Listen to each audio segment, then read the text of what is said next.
Hi guys, it's me, Arden Lee. I am back with another video, and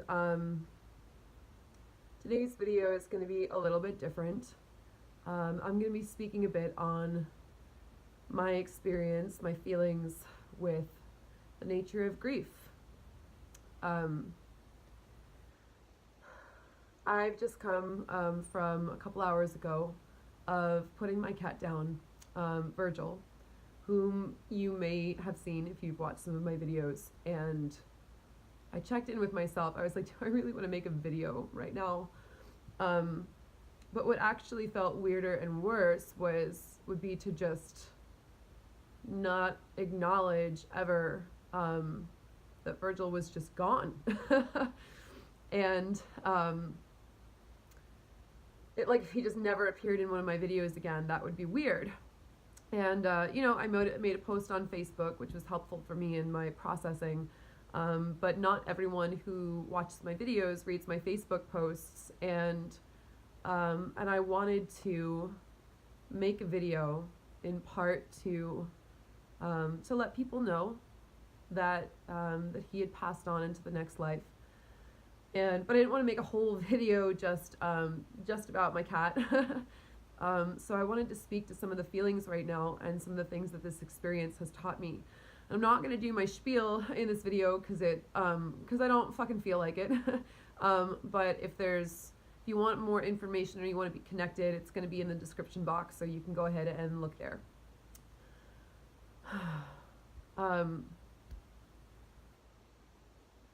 What's remarkable to me about grief is that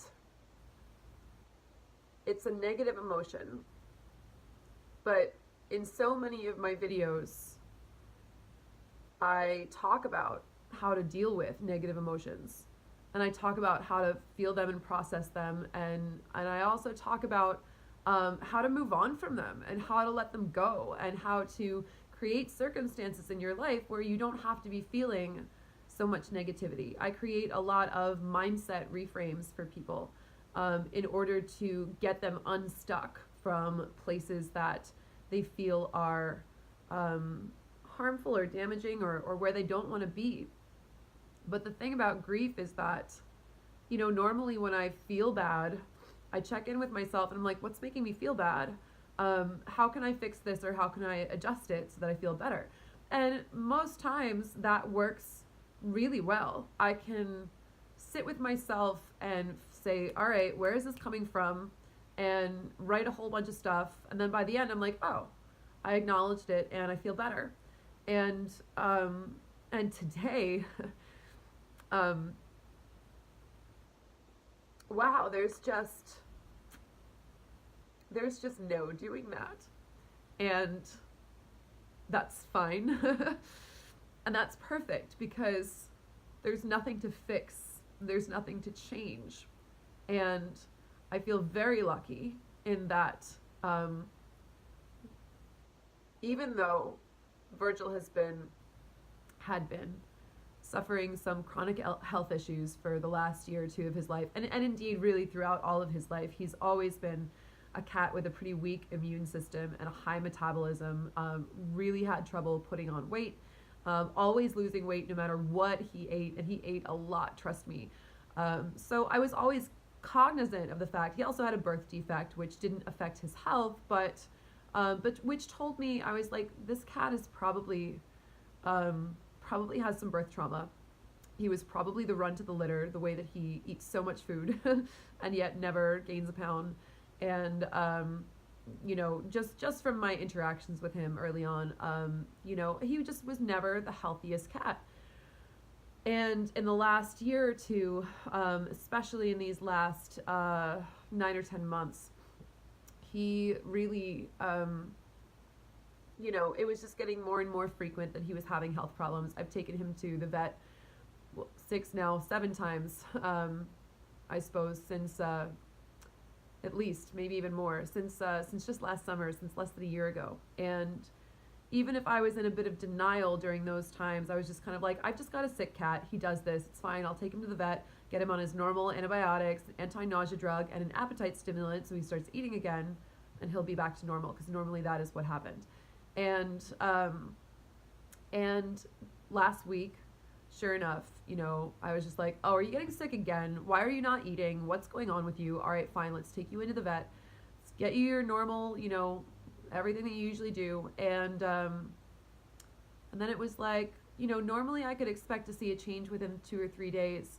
And when 3 or 4 days had passed, I was just like, wow, things are not getting better this time. I took him back to the vet for more extensive blood work, found out that he had not only pancreatitis, but anemia and an abnormality in his blood cells. And to find out, first of all, the pancreatitis would have required extended hospitalization, and they would have needed to do an ultrasound to find out what was going on with his blood, with his circulation. And he had already been looking at me for the past 2 days before I was able to get him that second appointment at the vet. He was already looking at me with like come on, like, why why am I doing this? And so when I heard about that from the vet, I talked to my family, and I also booked a reading with a pet interpreter by the name of Michelle Hawk. She's terrific. Her website is joyofenergy.com. She's communicated with Virgil for me before, and I just checked in, and I was like, I just want to know, like, what, I want to make sure I'm making the right decision if I do this. And because really, a week prior, he had really been fine. He had been running around, and everything was fine, even if he had chronic issues intermittently leading up. And Michelle told me, like, he's ready to leave. He doesn't have any unfinished business here. He's been ready. He's been increasingly growing uncomfortable in his body. It's been kind of a slow burn, a gradual kind of a thing, but he's ready. And he can stick it out for a couple more days, weeks, maybe even a month if you need him. But he'd be doing it for you essentially. He's cool with whatever you need. But he says, he knows he's not getting out alive. And when I heard that, it was like there was just no question for me. I knew what needed to be done. I didn't want to prolong things for my sake, mostly because I knew how painful it would be, not only for him to continue living, but for me to be around him as he, I just didn't want to delay the inevitable, I suppose, if he was really ready. So I made the appointment for today, and his passage was extremely smooth. We got to spend all of last night together, cuddling. He was purring. He was curled up on the heating pad. I offered him some chicken. He did not eat it, but he rubbed his face all up against it. It was almost like he knew that he didn't need his body anymore. He's like, why am I going to eat something? I'm just going to pass away soon anyway. But I'm so glad you offered. Let me rub my face up on it and purr. I love the smell of chicken. This is great. So as I'm sitting here with all of this, what's really coming up for me is the fact that I know that I did everything that I could. I know that I made the right choice, and I know that I really gave him a good life while he was alive, that I cultivated my relationship with him in such a positive manner that I look back and, there's nothing I can complain about. There's nothing I can say that I didn't do. Sure, could I have maybe taken him out a little more often, brought him out in nature? Maybe, maybe like if I really wanted to get picky. But this cat had so many amazing experiences. I took him out for sushi at a sushi restaurant. We ate sushi outdoors on the patio. He loved to go to outdoor cafes when I was meeting with my friends. He loved to be present during the dinner parties I threw. And so anyway, like, let me get to my point about grief. My point about grief is that, I'm really not feeling any of those 5 stages except the final one, which is acceptance. And I think that the reason for that is that at this point in my work,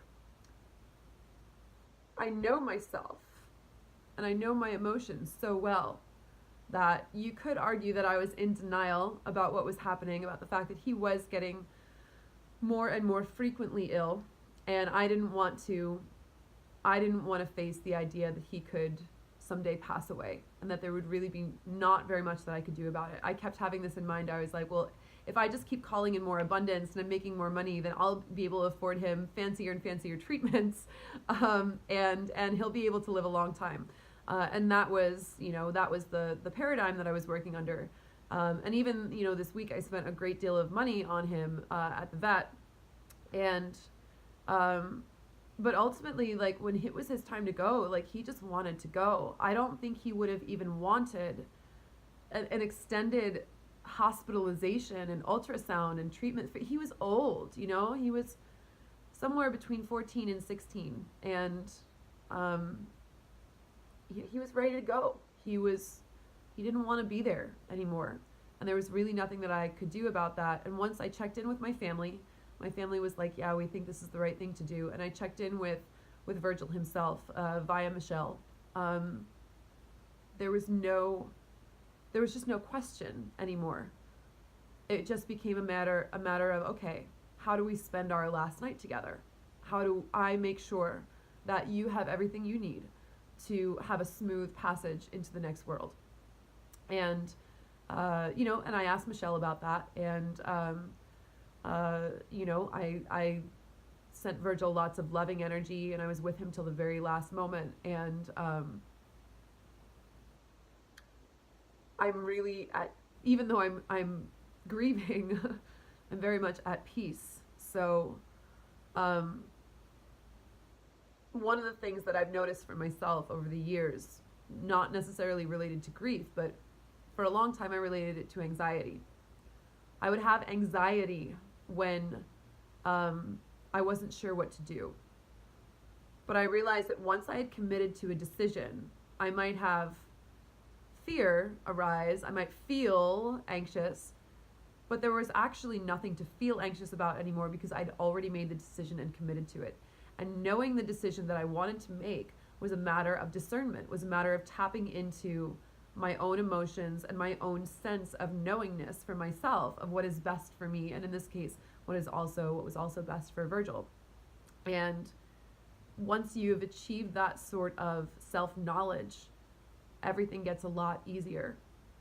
I'm not going to say that it's going to be easy cleaning out his litter box and throwing away his food dishes. I doubt I'll have another cat for a little while. I'm going to set the intention to leave it open, that when it's time for me to have another cat, I'll know, and I'll know which cat it's supposed to be. So I'm not going to hang on to his kitty accoutrement, because even if I did get another cat, sharing his things wouldn't quite feel right. I'd want to start fresh. So it's going to be really painful. I'm going to cry a lot, going through his things and, and tossing them away. And it's going to be painful every time I walk in the door and remember that he's not here. And it's going to be painful every time I'm feeling sad or upset or anxious and I want a kitty to snuggle and I remember he's not here. But the amount of peace and acceptance that I feel feels really good. It feels really solid because I know that I gave him a life that he was really in love with. And I know that he went in perfect timing. That even up till the last moment,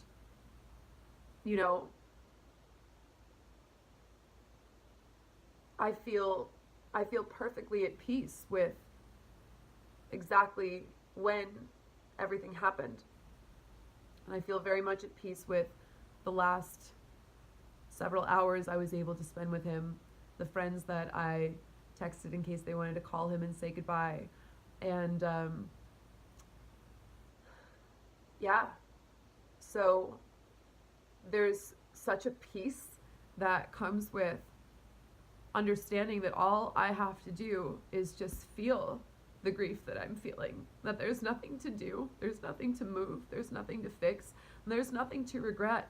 And that lack of regret comes from a real practice of mindfulness around my own life and around knowing. I've always known that there would come a day where I would have to hold his paw and say goodbye.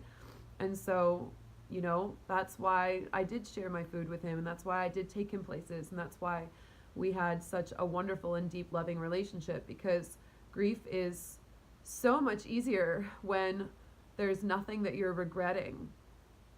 I'm going to say that again. Grief is so much easier when there's nothing that you're regretting. And the way that you can best prevent regrets is by living a life that you're aware of in the moment and knowing that everything you're choosing is the thing that feels right to you in the moment. And the way that you do that is by being in touch with yourself and in touch with your choices.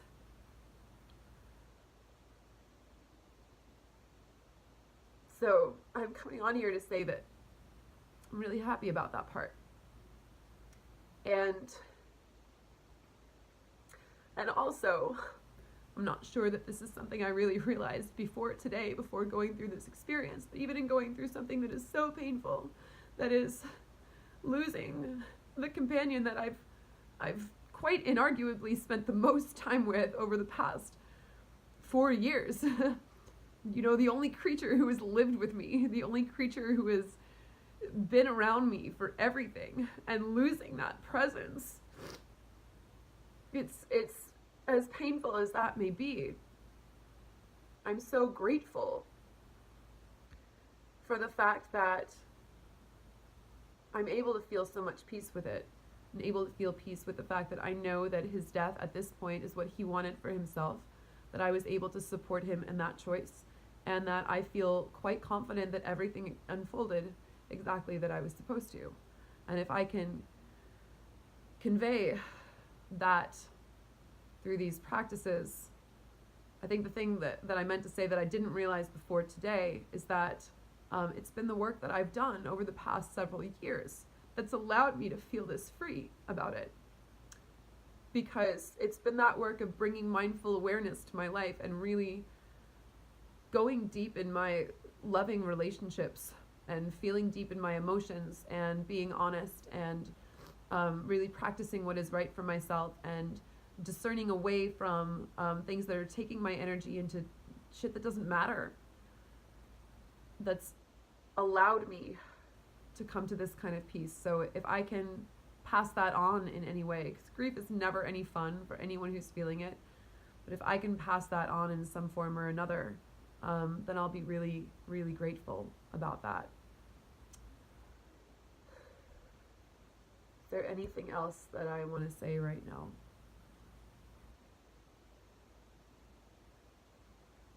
I think our relationship with death is really complicated. I often imagine us as like a bunch of humans on Earth talking about death. It's like a bunch of people talking about a movie they haven't seen, where they think they know all the answers or how good or bad it's going to be just based on the trailer. But being in that awareness of our lack of knowingness, knowing that it is a spiritual experience that we can only experience alone. I don't know, man, not to be macabre, but I'm almost kind of looking forward to seeing what's on the other side. That doesn't mean, don't worry you guys, I'm not in danger of suicide. I'm here because I'm supposed to be here and I have shit to do before I go. But I feel, you know, when that day comes, I'll be really curious. I'll go into it with an open heart and an open mind. And my hope for myself is that I'll feel the same way that I feel about Virgil's life, where I really feel that Virgil lived a life that he was truly in love with and really achieved that for himself through his loving relationship with me and his home here and his relationship to food and friends and all the things that he loved. And I want to say too that he really knew that he was loved by many people who had never met him as well. So if you're one of the people who has followed him on the internet for a while, he really felt that, and I'm really grateful. I'm really grateful for your help in making him feel special, because that really is what he wanted. He never wanted to be an ordinary cat. And if I can live my life, it's going to be more complex and might require more than like, you know, food and friends and, and a loving owner, apparently. But I hope for all of us that we have as much peace at the end of our lives as I know that my cat had, because he was so fulfilled by what he got to experience when he was here. And I hope that for the same for all of us. Maybe that is Maybe that is the lesson. And the only way that we're going to do that is by bringing conscious awareness to our choices, you guys. Virgil actually shed a lot of trauma programming. Virgil, when I first got him, through my family who adopted him first before I took him with me to Los Angeles, he would growl if you tried to pick him up, didn't want to stay, very fearful, a lot of fear programming. That's why I'm pretty sure he had early trauma in the first year or two of his life before we knew him. We don't really know what his life was like, but I'm really proud of him for shedding all of his trauma programming to end up in a life that he really loved. And you know, it was a couple of years into my family owning him that he even ever learned to purr. And it appeared first as the tiniest little vibration in his throat, and then, you know, in living with me in really creating that life that he was in love with, he used to purr so loud that he gave himself the hiccups. And he was purring up through the very end. May we all purr up through the very end. That's what I got. Thank you guys for listening. I'll see you in the next video.